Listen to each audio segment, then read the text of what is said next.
भारतीय डाक भुगतान बैंक अर्थात आईपीपीबी इंश्योरेंस लेकर आई है, जनरल इंश्योरेंस लेकर आई है। और हमारे जितने भी एंड यूज़र हैं जिसमें जीडीएस और पोस्टमैन शामिल हैं, वो अपने माइक्रो एटीएम ऐप में ही इस सुविधा को ग्राहक तक दे सकते हैं। तो शुरुआत करते हैं कि कैसे एक अच्छे इंश्योरेंस एडवाइज़र बनकर हम आईपीबी की ये सेवा को हम जनमानस तक पहुंचा सकते हैं। तो ये स्क्रीन से हम सभी बहुत परिचित हो चुके हैं। जब भी आप अपनी माइक्रो एटीएम ऐप में लॉगिन करेंगे तो ये स्क्रीन बनकर आती है, और जिसमें हम आमतौर पर open new account, cash transaction, AEPS, इनसे तो बहुत ही ज़्यादा परिचित हो चुके हैं। एईपीएस में हरतोई मंडल ने बहुत ही बेहतरीन प्रदर्शन किया हुआ है। कैश ट्रांजैक्शन के माध्यम से हम जमा निकासी करते हैं आईपीबी खातों में। ओपन न्यू अकाउंट से हम नया खाता खोलते हैं। तो यहीं पर एक नया विकल्प आपको दिख रहा है इंश्योरेंस का। कुछ समय पहले तक विकल्प दिख रहा था लेकिन हाईलाइट नहीं था, अर्थात हम यहाँ पर क्लिक करते तो आगे कुछ भी ओपन नहीं हो रहा था। अब ये ओपन हो रहा है। आप इंश्योरेंस पर क्लिक करेंगे, जैसे ही इंश्योरेंस पर आप क्लिक करेंगे आपके सामने नई विंडो खुल के आ जाएगी कुछ इस तरीके से। ये विंडो भी आपको नई लग नहीं रही होगी, क्योंकि कैश ट्रांजैक्शन में जब हम जमा निकासी के लिए जाते हैं तो स्क्रीन यही खुल के आती है, जहाँ पर हमसे कहते हैं कि अकाउंट नंबर, आधार नंबर या मोबाइल नंबर डालकर हम आईपीबी अकाउंट को सर्च कर पाते थे। तो यहाँ पर भी यही स्क्रीन आ रही है। हम सामने वाले से उनका आईपीबी का खाता संख्या पूछ सकते हैं, आधार संख्या पूछ सकते हैं, या जो मोबाइल लगा है वो पूछ सकते हैं। इससे एक बहुत बड़ी बात सामने आ रही है कि यदि ग्राहक बाइक या कार इंश्योरेंस का बेनिफिट लेना चाह रहे हैं हमारे द्वारा, तो एक छोटी सी कंडीशन ज़रूर है कि उनका आईपीबी का खाता होना चाहिए, क्योंकि हमें भुगतान उसी आईपीबी खाते से ही लेना है। आगे भी हम देखेंगे कि वो भुगतान कैसे होएगा। तो आईपीबी का खाता होना ज़रूरी है। ना हो तो थर्ड पार्टी अगर वो ले रहे हैं या बीमा ले रहे हैं तो आमतौर पे हमें पता होता है कि इतने का 800 1000 का होगा, तो एक खाता खोल लीजिए उनका उतने का। तो यहाँ से एक सेंस ये निकल रहा है कि अगर इंश्योरेंस का बेनिफिट लेना है तो आईपीबी का खाता ज़रूरी है। उसके बाद हम अकाउंट नंबर, आधार नंबर या मोबाइल नंबर किसी भी सर्च क्राइटेरिया को सेलेक्ट करते हुए आगे बढ़ जाएंगे। आगे बढ़ने पर हमें मालूम है कि अगर एक से ज़्यादा खाते लिंक है मोबाइल नंबर पे तो दोनों खाते आएंगे, और जो ग्राहक का खाता होगा हम उसको सेलेक्ट कर लेंगे और आगे बढ़ेंगे। 3 विकल्प आएंगे: फिंगरप्रिंट, वन टाइम पासवर्ड और आई स्कैन। लेकिन अगर किसी ने जनरल इंश्योरेंस किया हुआ है माइक्रो एटीएम ऐप में, तो वो एक चीज़ बहुत ध्यान से देख रहे होंगे, वहाँ पर वन टाइम पासवर्ड का विकल्प नहीं आ रहा है, फिंगरप्रिंट और आई स्कैन आ रहा है। अर्थात वर्तमान में आप ऑथेंटिकेट करने के लिए बायोमेट्रिक का ही प्रयोग कर सकते हैं। हम फिंगरप्रिंट लगाएंगे ग्राहक की और आगे बढ़ जाएंगे। तो यहाँ तक 3 स्टेप बहुत ही सरल हैं। आईपीबी के माइक्रो एटीएम ऐप में हमें लॉगिन होना है, इंश्योरेंस पर क्लिक करना है, इंश्योरेंस पर क्लिक करने के बाद अकाउंट, आधार, मोबाइल डालकर खाते धारक की पहचान करनी है एक तरीके से, और अंगूठा लगाकर आगे बढ़ जाना है, ग्राहक का अंगूठा लगाकर।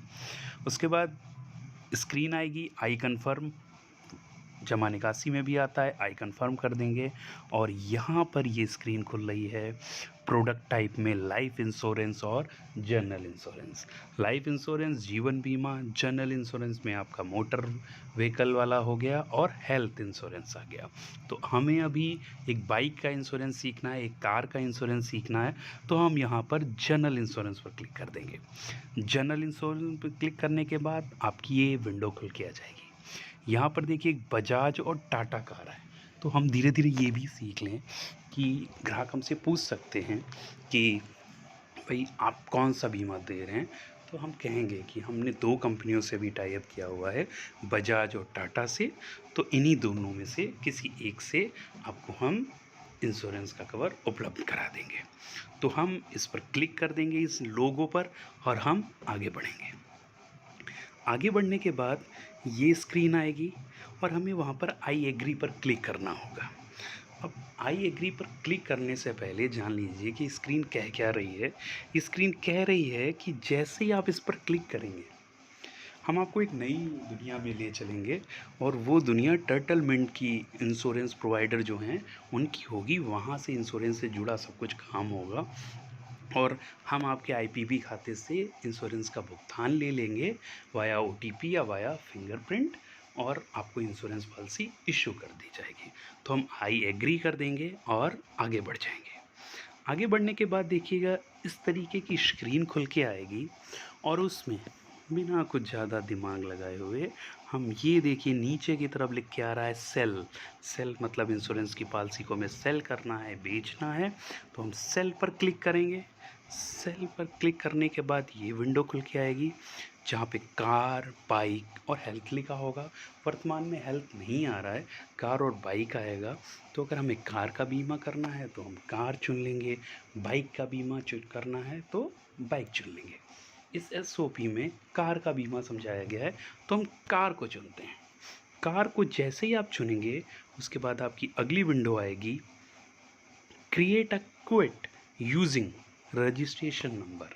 अब अगर पीएलआई आरपीएलआई से आप परिचित हैं, जितने भी हमारे जीटीएस हैं वो पीएलआई आरपीएलआई में जानते हैं कि पॉलिसी का क्विट जनरेट किया जाता है, अर्थात उनकी किस्त कितनी बनेगी।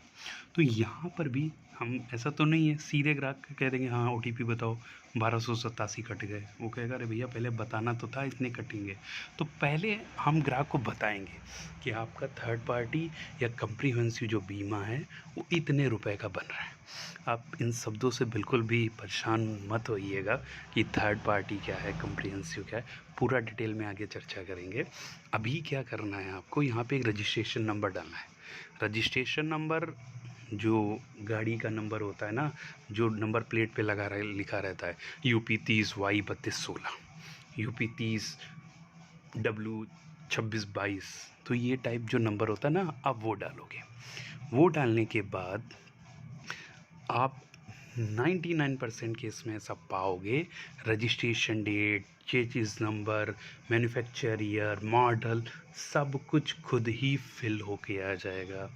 अगर फिल होके नहीं आता है तो ये विकल्प रहेंगे जहाँ से आप अपनी गाड़ी का model, make and model select कर सकते हो। बस आपको करना क्या है, आपको अपना दिमाग नहीं लगाना है। अपना दिमाग नहीं लगाने का मतलब है आप सिंपल से ग्राहक से कहोगे भैया पिछला जो बीमा आपने कराया है वो दे दो, या आपकी आरसी की कॉपी है वो दे दो। और आरसी में जो लिखा है, हुंडई में i20 भी है, i20 एक्टिव भी है, तो आरसी में जो मॉडल लिखा है वो हम सेलेक्ट करेंगे और आगे बढ़ जाएंगे। आगे बढ़ने के बाद मैन्युफैक्चरिंग ईयर भी आरसी में लिखा मिलेगा, या सबसे अच्छा जो पुराना बीमा होता है उसमें पूरा वर्णन होता है। और तीसरी बात हो सकता है ये सभी डेटा फिल होके आ जाएं। तो ये पेट्रोल से चलती है, डीजल से चलती है, ये सब ग्राहक आपको खुद बता देंगे। वेरिएंट कौन सा है, जैसे सेंट्रो में मैग्ना आता है, स्पोर्ट्स आता है, तो इसी तरीके से होंडा एक्टिवा में ये मॉडल आपको देखने को मिल रहे हैं। ये चले जाएंगे और ये देखिए बेसिक डिटेल भर के आई है। हम पॉलिसी इन्फॉर्मेशन को ऐड करके आगे बढ़ेंगे। अब यहाँ पे देखिएगा 3 लिख के ज़रूर आ रहे हैं, लेकिन जब आप बीमा करेंगे अपने माइक्रो एटीएम में 2 लिख के आया करेंगे, कम्प्रीहेंसिव और थर्ड पार्टी। यहाँ पर मैं थोड़ा सा टाइम लूँगा, अब बहुत ध्यान से सुनिएगा। हमेशा के लिए थर्ड पार्टी और कम्प्रीहेंसिव का अंतर आप कभी भी डाउट नहीं रहेगा कि सामने वाले ग्राहक को भी आप बहुत अच्छे से समझा सकोगे कि कम्प्रीहेंसिव और थर्ड पार्टी में होता क्या है। सपोज कर लीजिए मेरे पास एक सेंट्रो की कार है और मैं सड़क पर गाड़ी चला रहा हूँ। मेरी कार की टक्कर सामने आ रहे एक बाइक सवार से हो जाती है, जिसके कारण वो सामने से आ रहा था और आमने सामने की टक्कर हुई और मेरे सामने की जो लाइट थी कार की वो टूट गई और सामने वाले का एक्सीडेंट हुआ। उसके शरीर पे भी चोटें आईं, उसकी मोटरसाइकिल पर भी चोटें आईं। मैंने जो बीमा लिया था वो थर्ड पार्टी का लिया हुआ था। थर्ड पार्टी का मतलब जो मेरी गाड़ी में टूट फूट हुई उसका कोई भी क्लेम मुझे इंश्योरेंस कंपनी से नहीं मिलेगा, लेकिन मैंने जिसको टक्कर मारी मोटरसाइकिल वाले को, उसके चाहे शरीर पे जो चोटें आई हैं या जो गाड़ी में टूट फूट आई है, उसका पूरा क्लेम मेरी यही बीमा कंपनी सामने वाले को देगी। अर्थात थर्ड पार्टी में मेरे वाहन का कोई भी बीमा नहीं होता है, बल्कि जिस वाहन से मेरी टक्कर होगी या मेरा वाहन जिस चीज़ को डैमेज करेगा, सपोज कर लीजिए मेरा कार अनियंत्रित होकर किसी की दीवार में घुस जाए, दीवार ही टूट जाए, तो जो कार जाना होगा वो थर्ड पार्टी के तहत कवर होगा। लेकिन दीवार में घुसने से मेरी कार में जो टूट फूट होगी उसका क्लेम मुझे नहीं मिलेगा। कम्प्रीहेंसिव में क्या होगा, थर्ड पार्टी के जो फीचर हैं वो तो उपलब्ध ही होंगे, साथ ही साथ मेरी गाड़ी में कुछ भी टूट फूट होगी, मैं कार चला कर जा रहा हूँ डाकघर, रास्ते में बहुत तेज़ आंधी आई, पेड़ गिर गया कार के ऊपर, कार डैमेज हो गई, पूरा हर्जाना मेरी बीमा कंपनी देगी। कार हेड ऑफिस में खड़ी हुई थी या कहीं पर खड़ी हुई थी, आग लग गई, पूरा क्लेम बीमा कंपनी देगी। तो कम्प्रीहेंसिव का मतलब आप समझ लीजिएगा हिंदी में संपूर्ण। मेरी भी कार का बीमा, सामने मेरी कार से जो जो डैमेज हो उसका भी बीमा। तो कम्प्रीहेंसिव और थर्ड पार्टी, आमतौर पे थर्ड पार्टी लोग चुनते हैं। क्यों चुनते हैं? थर्ड पार्टी तो मस्ट ही है, आपको कराना ही है। अच्छा, कभी कभी एक सवाल उठ सकता होगा आपके मन में कि यार पुलिस वाले चेकिंग क्यों करते हैं बीमा का, जान हमारी आफत में होने दो, उन्हें आपकी चिंता नहीं। चिंता इस बात की है कि थर्ड पार्टी का बीमा आप मस्ट लीजिए। आप तो जा रहे हैं, आप किसी और को चोटिल कैसे कर सकते हो, तो आप थर्ड पार्टी का बीमा ज़रूर लें। ये मस्ट है, लेना पड़ेगा, नहीं लेंगे तो चालान कट जाएगा। तो थर्ड पार्टी का बीमा अनिवार्य होता है, कम्प्रीहेंसिव ऑप्शनल होता है, चाहो तो लो, चाहो तो ना लो। लेकिन अगर आप एक समझदार इंश्योरेंस एडवाइज़र के रूप में काम करेंगे तो ग्राहक को भी कहिए कि समझदारी दिखाएं और कम्प्रीहेंसिव लें, संपूर्ण बीमा प्लान लें। ठीक है, तो इसमें से हम चुन लेंगे कौन सा लेना है और आगे बढ़ जाएंगे। उसके बाद यहाँ पे देखिएगा, एक्सपायरी डेट पूछेगा। एक्सपायरी डेट क्या होता है, जो पुराना बीमा लिखा होता है उसमें लिखा होगा कि 21 जुलाई तक वैलिड है। तो 21 जुलाई 2021 तक अगर वैलिड है तो एक्सपायरिंग टुडे या टुमारो में नहीं आएगा, वो आएगा एक्सपायरिंग इन फ्यू डेज़। इसको हम सेलेक्ट कर लेंगे। अगर 90 दिन से कम है तो इसको सेलेक्ट कर लेंगे, 90 दिन से ज़्यादा है तो एक्सपायर्ड मोर देन 90 डेज़ अगो। जैसी स्थितियाँ होंगी वो आमतौर पर हम कैलकुलेट कर लेंगे और आगे बढ़ेंगे। पॉलिसी टाइप सेलेक्ट कर लिया। फिर आता है, क्या आपने पिछले साल कोई क्लेम किया है क्या? अब ये बहुत ही लॉजिकल सवाल है और मुझे लगता है अगर आपके घर में कार या गाड़ी है तो संभवतः आप इस चीज़ को नहीं भी जानते होंगे। आपने बीमा लिया और सबसे पहले तो ये जान लीजिए, ये जो कॉन्सेप्ट मैं बताने जा रहा हूँ ये कम्प्रीहेंसिव के लिए लागू है, इसका थर्ड पार्टी से कोई लेना देना नहीं है। तो अगर आप कम्प्रीहेंसिव बीमा लेने के आदी हैं तो बहुत फ़ायदे की चीज़ है।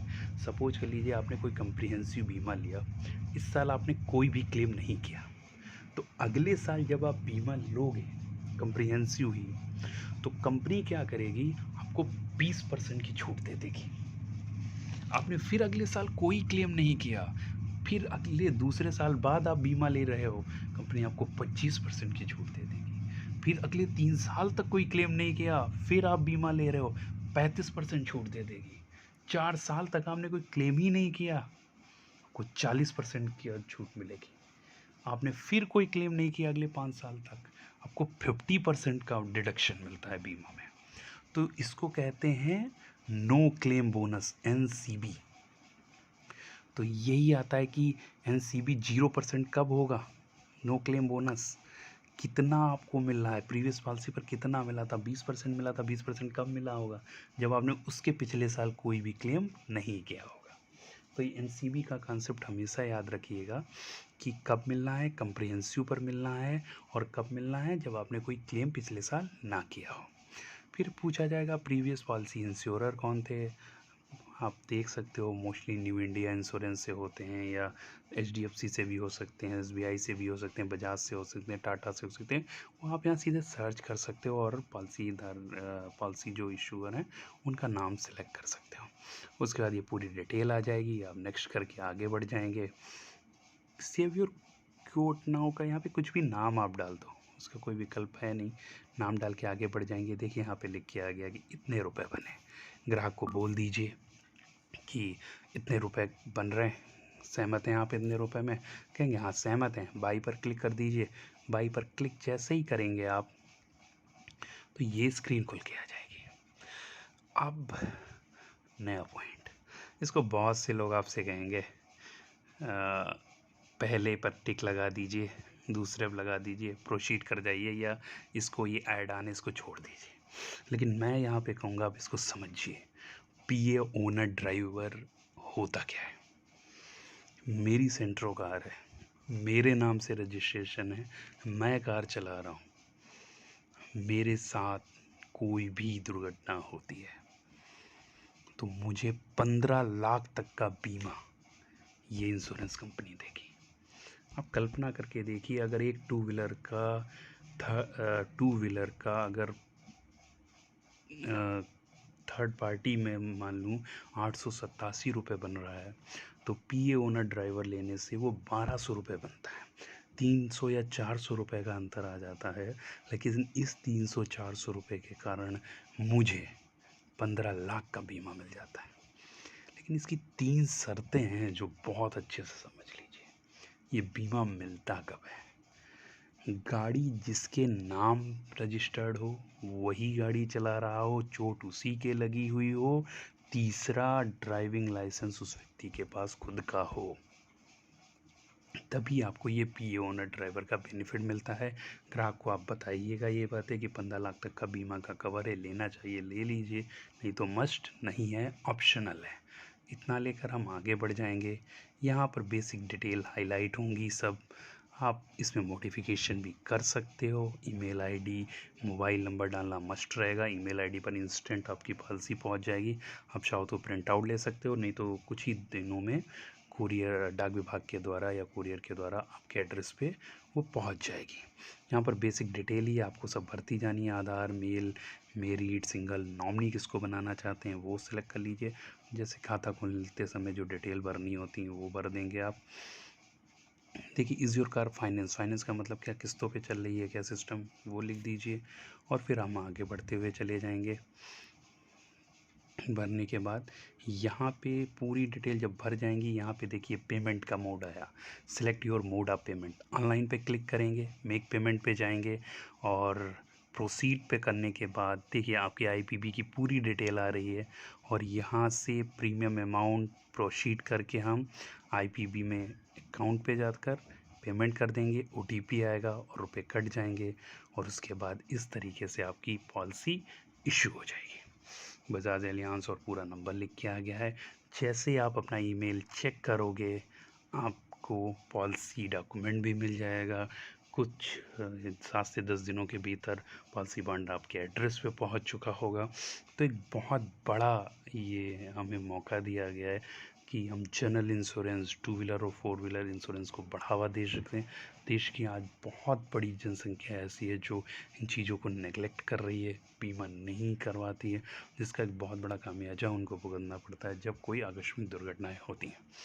उम्मीद है ये वीडियो आपको अच्छा लगा।